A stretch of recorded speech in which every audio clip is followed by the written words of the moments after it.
রিকশাওয়ালা মামার মুখখানা সোজা আমার দিকে ঘুরে গেল মুহূর্তেই। জিজ্ঞাসা করল, মামা, আপনার কোনো অসুবিধে হচ্ছে না তো? আমি হাসি মুখে প্রত্যুরে বলেছি, চলেন মামা, আমার কোনো অসুবিধা হচ্ছে না। কথাটা বলা মাত্র উনি নিজের মুখ পূর্বের ন্যায় ঘুরিয়ে ফেলল। হট করে আমার মাথায় ব্যাপারটা বাড়ি খেলো। এইটা কি ঘটেছে? তার চেহারা এদিকে কিভাবে ঘুরেছে? আমি কি ভুল কিছু দেখেছি? হাবিজাবি এসব ভাবতে ভাবতে মাথায় যখন কিছু আসছে না, তখন লক্ষ্য করলাম বাতির আলো নিভে আসছে। ল্যাম্পপোস্টের আলো কিভাবে পথের সাথে তাল মিলিয়ে কমে আসছে তা আমার মাথায় আসছে না। রাতুলের সাথে লাস্ট কথা হয়েছিল বাস থেকে নামার আগে। হেল্পার মামা আমার কাছে এসে জিজ্ঞাসা করলো কোন জায়গায় নামবো। আমি যেই ওনাকে বলতে যাব ঠিক সেই সময় আমার মোবাইল স্ক্রিনে আলো জ্বলে ওঠে। অচেনা নাম্বার থেকে কল আসলো। কল রিসিভ করবো কিনা ভাবছিলাম, তখন দেখি যে কল অটোমেটিক রিসিভ হয়ে গেছে। ভাবলাম হয়তো মোবাইলের কোনো সমস্যা হতে পারে। কানের কাছে মোবাইল আনতেই রাতুলের কণ্ঠ শুনতে পাই। 17 নম্বর রাস্তা দিয়ে আসিস, তাড়াতাড়ি আসতে পারবি। অন্য কোনো রাস্তা দিয়ে আসিস না আবার। কিন্তু তুই যে বলেছিলি 15 নম্বর রাস্তা দিয়ে যেতে। ওটা এমনিই বলেছিলাম, ভেবেছিলাম তোর সাথে একটু মজা করব। কিন্তু তোর নামতে নামতে 3টা বাজবে, তাই ভাবলাম এই রাতের বেলায় মজা করে লাভ নেই। 17 নম্বর রাস্তা, মনে থাকে যেন। কলটা নিজে নিজেই কেটে গেল। আমার কাটার প্রয়োজন হয়নি। আমি ফের মোবাইলের ঘাড়ে দোষ চাপালাম। রাতুল আমায় পরশুদিন বলেছিল 15 নম্বর রাস্তায় নেমে যেতে। এই রাস্তায় নেমে মিনিট 5 হাঁটার পরে একটা 3 রাস্তার মোড় আসবে।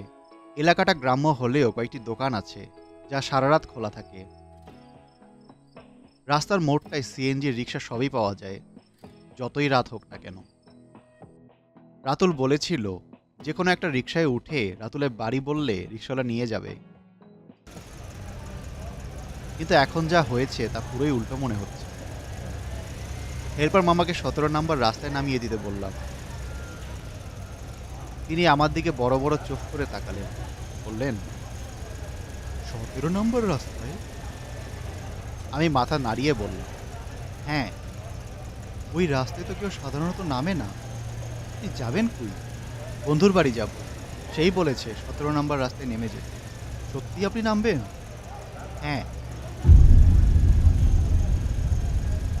রাতুলের বোনের বিয়ে। রাতুল আমার ভার্সিটির বন্ধু। তার বোনের বিয়ের কাজ শুরু থেকে সবকিছুতে আমি সাথে ছিলাম।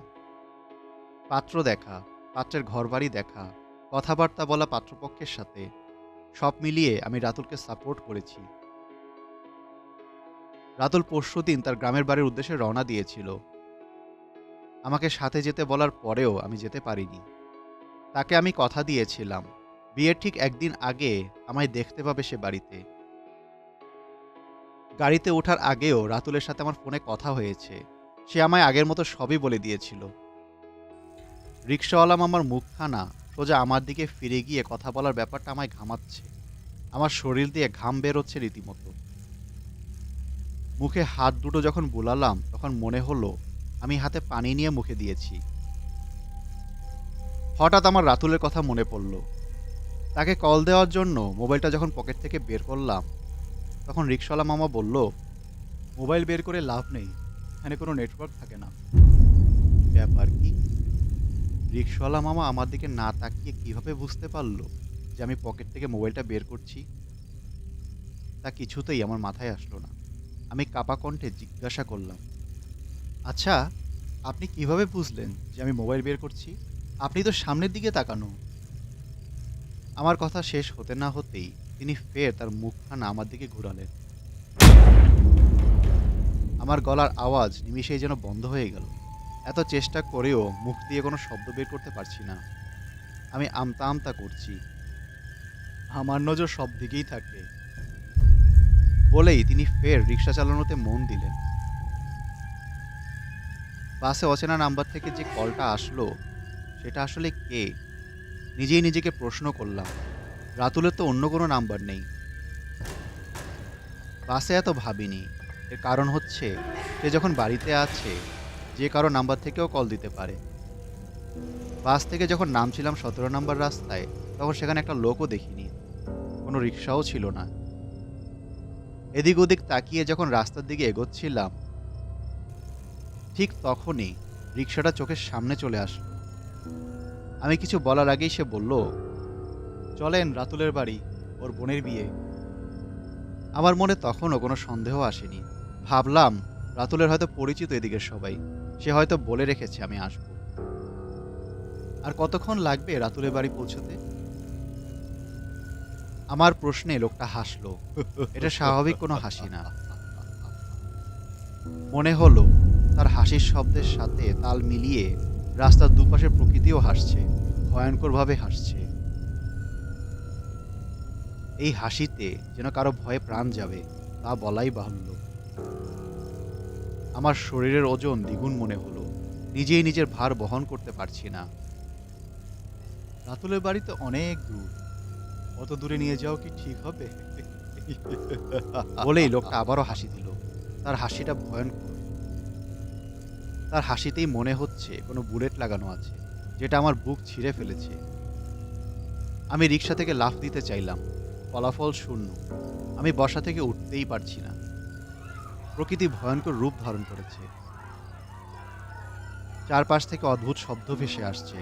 কেউ বা চিৎকার করছে, আবার কেউ কাউকে কামড়াচ্ছে। মাঝে মধ্যে মনে হচ্ছে হট করে কেউ যেন আমার সামনে দিয়ে চলে যাচ্ছে। এই রিকশায় বসা কোনো মানুষ উঠতে পারে না। এত টানা হেঁচড়া করে শরীরের ওজন বাড়িয়ে কোনো লাভ নেই। তার কথাই ঠিক, শরীরের ভার দ্বিগুণ থেকে বেশি হয়ে যাচ্ছে। মনে হচ্ছে শরীরটা রিকশার সাথে কেউ লাগিয়ে রেখেছে।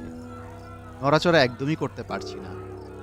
রাস্তার দুপাশে কোনো আলো নেই, তবে মাঝের মধ্যে হট করে একটা আলো জ্বলে উঠছে। সেই আলোয় দেখা যাচ্ছে মানুষের কিছু অঙ্গ প্রত্যঙ্গ, হাড় ঝুলে আছে গাছের সাথে। কোথাও বা মাথার অংশ, কোথাও বা পায়ের হাড়। একটু আগে দেখলাম একসাথে জড়ো করে রাখা অনেকগুলো কঙ্কাল। আমার মনে হচ্ছে কেউ যেন আমার গলা চেপে ধরেছে। আমি আদৌ বেঁচে আছি কিনা ঠিক বুঝতে পারছি না। আশেপাশে শব্দের আওয়াজ তীব্র মনে হলো। চারিদিক থেকে ভয়ঙ্কর হাসি ভেসে উঠতে লাগলো। সেই হাসি মারাত্মক বেদনাদায়ক, কোনো মানুষের পক্ষে সহ্য করা সম্ভব নয়। আমার ভেতরটা নেতিয়ে পড়েছে। রিকশাওয়ালা আবারও চেঁচিয়ে হাসল। ১৭ নাম্বার রাস্তায় পা রাখা কোনো মানুষ এখান হতে বেঁচে ফিরতে পারে না। এটাই আমাদের ২০০০ বছরের ঐতিহ্য। এই পর্যন্ত আমরা অগণিত মানুষের রক্ত পান করেছি। আমরা কখনোই আমাদের ঐতিহ্য হারাতে দেব না।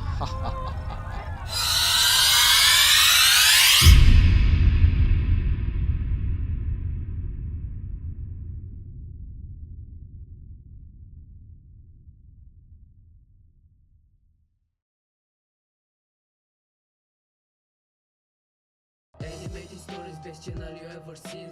Animated stories, you are in a horror dream. Animated stories, you just take the bloody cream. Go and get the popcorn and you're ready for the horror team. Animated stories, best channel you ever seen.